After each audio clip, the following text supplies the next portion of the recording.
और उनके विचारों को जन जन तक पहुंचाने की, क्योंकि उनके विचार समतामूलक समाज की स्थापना की बात करते हैं। उनके विचार इस देश में एकता, समानता और भाईचारे, बंधुता के स्थापित करने को रोकने के लिए ज्योतिराव जी ने बहुत बड़े आंदोलन किए और लगातार उन आंदोलनों को गति देते रहे। और गति ही नहीं बल्कि उन्होंने अंग्रेजों से इसके खिलाफ शिक्षा ग्रहण करती है तो ये हिंदू धर्म शास्त्रों का घोर अपमान होगा।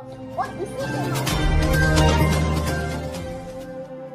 जय भीम, नमो बुद्धाय। आप देख रहे हैं NB न्यूज 24/7 नीलम बौद्ध के साथ। साथियों, भारत की भूमि भारत के महान पुरुषों की उपस्थिति से कभी भी अछूती नहीं रही, लेकिन विडंबना यह है कि इस देश में सिर्फ ब्राह्मणवादी व्यवस्था के लोग और ब्राह्मणवादी व्यवस्था से ताल्लुक रखने वाले महान पुरुषों को ही जाना गया, और इस देश की सत्ता पर बैठे हुए लोगों ने भी उनको खूब जनाने का इस देश के लोगों से काम किया। लेकिन विडंबना यह है कि इस देश की सत्ता पर बैठे लोगों ने इस देश के ब्राह्मणवादी संत महान पुरुषों का तो सत्कार किया, लेकिन बहुजन समाज में जन्मे संत महान पुरुषों की अनदेखी की, और उसी अनदेखी के कारण इस देश के बहुत बड़े तबके को इन महान पुरुषों के बारे में आज भी नहीं पता है। साथ ही मैं बात करूंगी इस देश में शिक्षा की अलग जगाने वाले, इस देश में पाखंडवाद को अपनी जूती की नोक से धराशाही करने वाले, इस देश में नारी शिक्षा को समानतावादी दृष्टिकोण से स्थापित करने वाले, इस देश में बाल विवाह के विरोध आंदोलन चलाने वाले, इस देश में सत्य शोधक समाज की स्थापना करने वाले। जी हाँ साथियों, आप समझ ही गए होंगे आज मैं बात कर रही हूँ राष्ट्रपिता महामना ज्योतिबा फूले जी की, जिनका जन्म साथियों महाराष्ट्र में 11 अप्रैल सन 1827 में माली परिवार में हुआ। उनकी माताजी के देहांत के बाद उनका पालन पोषण उनकी बुआ जी, जिनका नाम सगुनाबाई क्षीरसागर था, उन्होंने किया।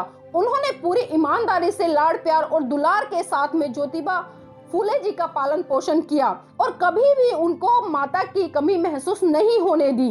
ज्योतिबा जी को बचपन में पढ़ने का बहुत शौक था और इसी शौक के कारण उनके पिताजी ने उनका दाखला ऐसे तैसे करके अथक प्रयासों से स्कूल में करा दिया, लेकिन वहां पर पल रही ब्राह्मणवादी व्यवस्था और ब्राह्मणवादी लोगों को इस बात से बहुत ज्यादा तकलीफ हुई और उन्हें ये बिल्कुल भी गवारा नहीं हुआ कि एक शूद्र समाज का बच्चा शिक्षा ग्रहण करे। क्योंकि साथियों, आपकी जानकारी के लिए बता दूं, जो ब्राह्मणवादी व्यवस्था के शास्त्र हैं वो कभी भी ये अनुमति नहीं देते कि एक शूद्र का बच्चा शिक्षा ग्रहण करे, चाहे उसमें फिर लड़की हो या लड़का हो या फिर अन्य कोई भी हो।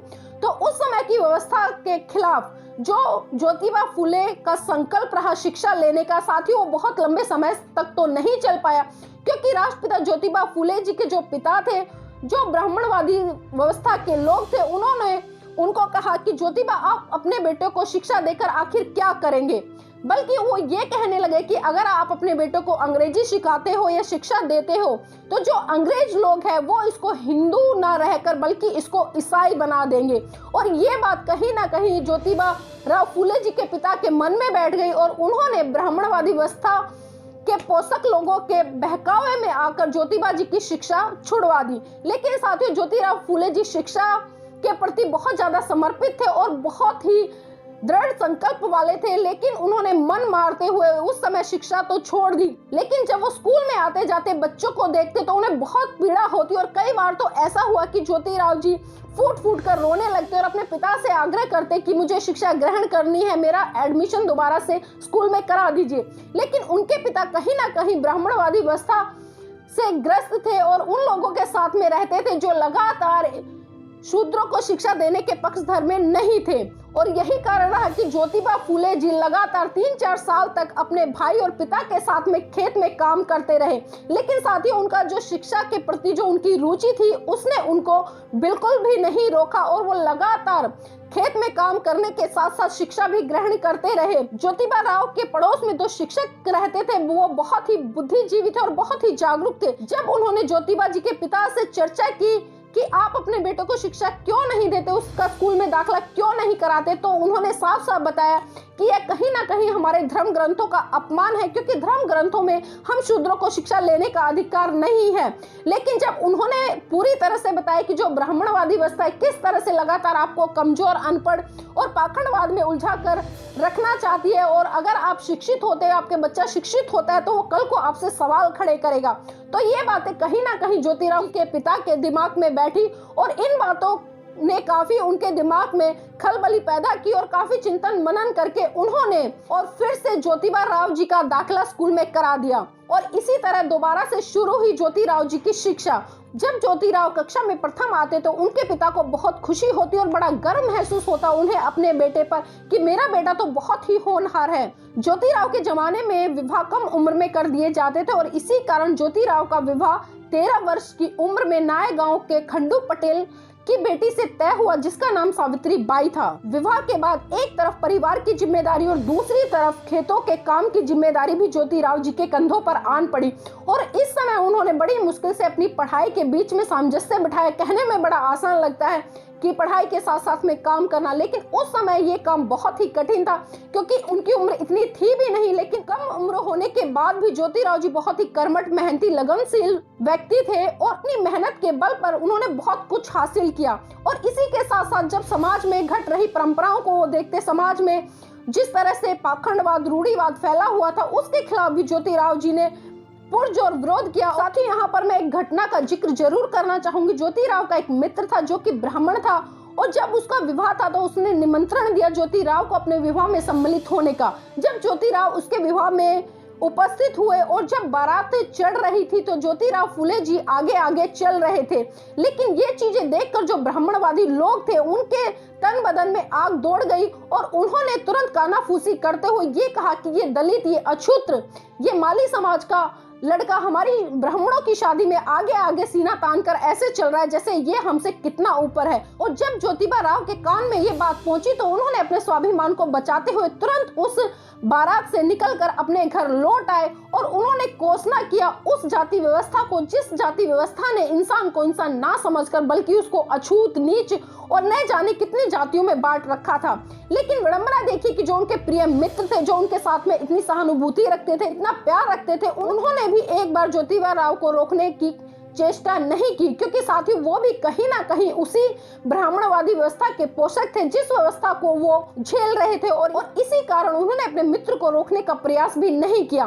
तो इस घटना ने साथियों ज्योतिराव के मन मस्तिष्क पर इतना गहरा प्रभाव डाला और इसी के मार्फत उन्होंने पाखंडवाद, रूढ़िवाद और जो ब्राह्मणवादी व्यवस्था के खिलाफ उस समय जो आंदोलन खड़ा किया वो आंदोलन बहुत चरम सीमा पर पहुंचा और उसमें बहुत ज्यादातर उन्हें सफलता भी मिली। वो खेत में काम कर रहे थे तो थोड़ी देर बाद वहां पर सावित्री बाई पहुंची और उन्हीं के साथ में जो ज्योतिराव जी की बुआ थी वो पहुंची। साथियों जब उन्होंने खाने को खोला तो बहुत ही खुश हुए क्योंकि उस दिन ज्योतिराव जी का जन्मदिन भी था और उनके जन्मदिन के उपलक्ष्य में उनकी बुआ जी ने और सावित्री बाई जी ने पकवान बनाए थे। और खाना खाने के बाद में धीरे से आई ने ज्योतिराव जी के आगे एक पुस्तक सरकाई और उन्होंने कहा देखिए ये पुस्तक है, मैं इसके चित्र देखकर अंदाजा लगा सकती हूँ लेकिन इसमें क्या लिखा है, इसके शब्द अक्षरों के ज्ञान से मैं बिल्कुल अनभिज्ञ हूँ। मैं चाहती हूँ आप मुझे शिक्षित करें ताकि मैं भी पढ़ सकूं और मैं पढ़कर और भी लड़कियों को पढ़ा सकूं।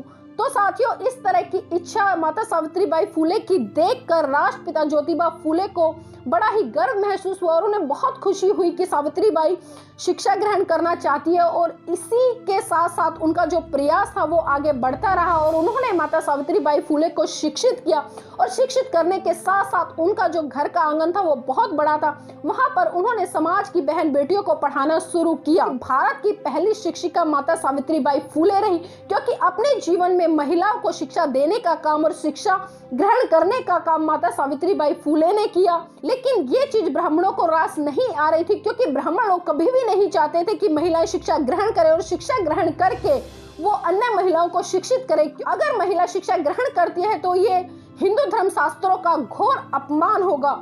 और इसी के मार्फत उन्होंने फिर से राष्ट्रपिता ज्योतिबा फुले जी के पिता को भड़काना शुरू कर दिया और राष्ट्रपिता ज्योतिबा फुले फिर से अपने पुत्र और पुत्र वधू पर क्रोधित हुए और इतना ही नहीं उन्होंने उन दोनों को अपने घर से निकाल दिया।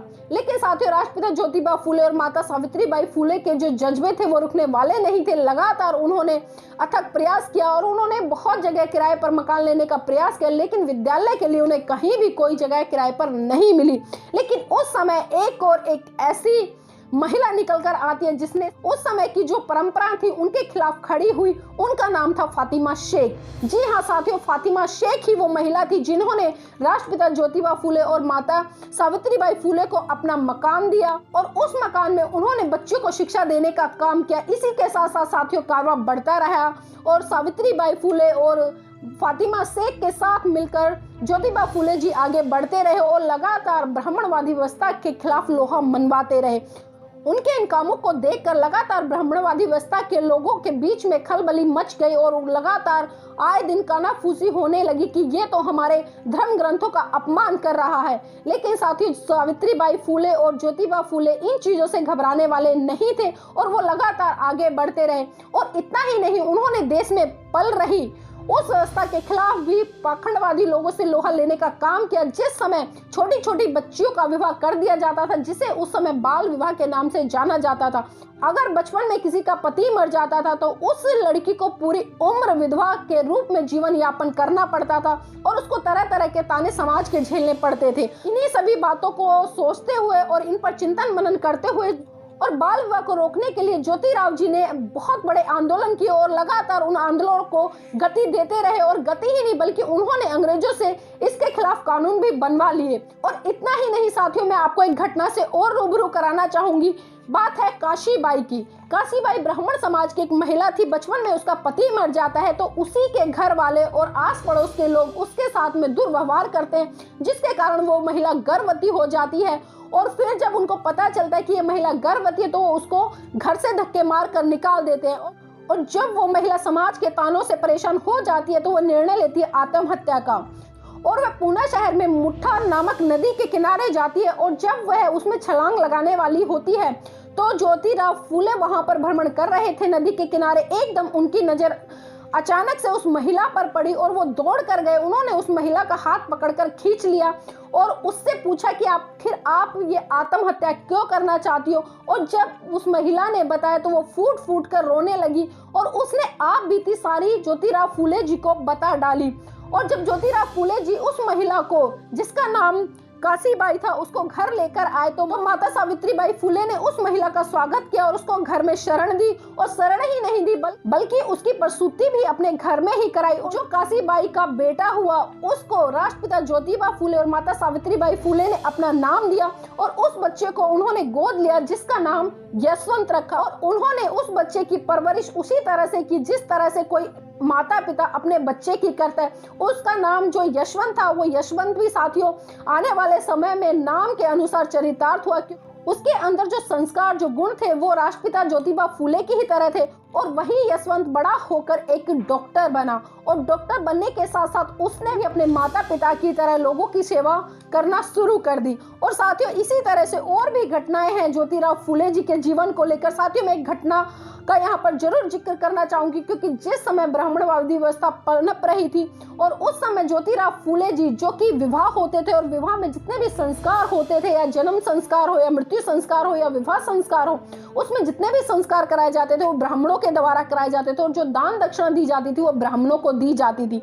लेकिन ज्योतिराव फूले जी को यह बात गवारा नहीं, क्योंकि हमारी मेहनत की गाढ़ी कमाई एक ब्राह्मण लूट कर ले जाए तो ये कोई उचित बात नहीं। और इसी के मार्फत उन्होंने इसके खिलाफ भी आंदोलन खोला। और जब उन्होंने अपने एक मित्र जो कि नाई जाति से संबंधित था उसका विवाह खुद कराया और ब्राह्मणों का पूरी तरह से उस विवाह में बहिष्कार किया और जितने भी संस्कार होने थे वो स्वयं ज्योतिराव ने कराए। और ये बात साथियों ब्राह्मणों को बहुत बुरी लगी और बुरी ही नहीं लगी बल्कि उन्होंने डिस्ट्रिक्ट कोर्ट में जाकर ज्योतिराव फूले के ऊपर मुकदमा डाल दिया।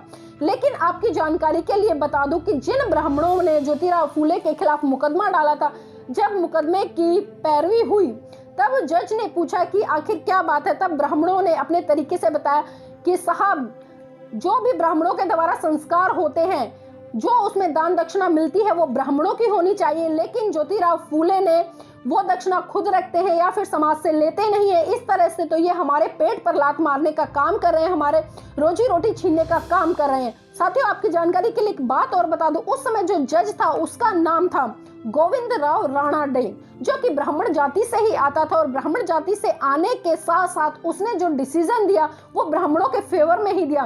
लेकिन ज्योतिराव फूले जी अपनी जिद के पक्के थे और वो यहाँ पर भी नहीं रुके, बल्कि वो उस मुकदमे को लेकर हाई कोर्ट पहुंच गए। और जब हाई कोर्ट में इस मुकदमे की पेशगी हुई, फिर दोबारा से वही सवाल खड़े हुए कि आखिर क्या बात है।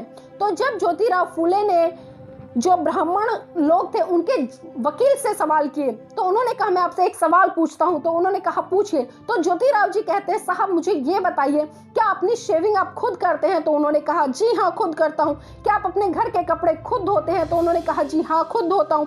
अब मुझे एक बात बताइए कि आप अपनी शेविंग खुद करते हैं और आपके घर के कपड़े आपके घर पर ही धुलते हैं, तो क्या जो शेविंग आप करते हैं उसका पैसा आप नाई को देते हैं, या जो कपड़े आपके घर में धुलते हैं वो धुलाई आप धोबी को देते हैं? तो वकील ने कहा नहीं। और साथियों, वकील का सिर्फ इतना ही कहना था और इतने कहते ही जज ने डिसीजन दिया नो वर्क नो पे, और इसी के आधार पर जो डिसीजन था वो ज्योतिराव फूले के फेवर में आ गया। तो आप सोच सकते हैं कि कितने बुद्धिजीवी, कितने तर्कवादी ज्योतिराव फूले थे, और हमें सीख लेने चाहिए ऐसे महान पुरुषों से और हमें गर्व होना चाहिए ऐसे महान पुरुषों पर। लेकिन विडंबना ये है कि आज भी इस देश की सत्ता पर बैठे हुए मनुवादी विचारधारा के लोग ऐसे महान पुरुषों से रूबरू कराने का इस देश के लोगों को काम नहीं करते। साथियों, उनके जीवन से जुड़ी हुई मैं एक घटना और यहाँ पर आपके सामने साझा करना चाहूंगी। साथियों, बात उस समय की है जब माता सावित्रीबाई फूले को बात उस समय की है जब राष्ट्रपिता ज्योतिबा फूले जी के पिता बहुत बीमार चल रहे थे और कहीं ना कहीं वो इतने कमजोर हो चुके थे, और उनकी जो इच्छा थी अपने बेटे से और अपने पुत्र वधू से मिलने की वो बहुत ज्यादा बढ़ती जा रही थी। लेकिन जब राष्ट्रपिता ज्योतिबा फूले को पता चला तो वो तुरंत घर दौड़े आए, और जब वो आए तो उन्होंने कहा ज्योतिबा अब मैं बहुत ही कमजोर हो चुका हूँ और मेरे जीवन का अंत भी नजदीक आता जा रहा है, आप ऐसा करो कि आप दूसरा विवाह कर लो।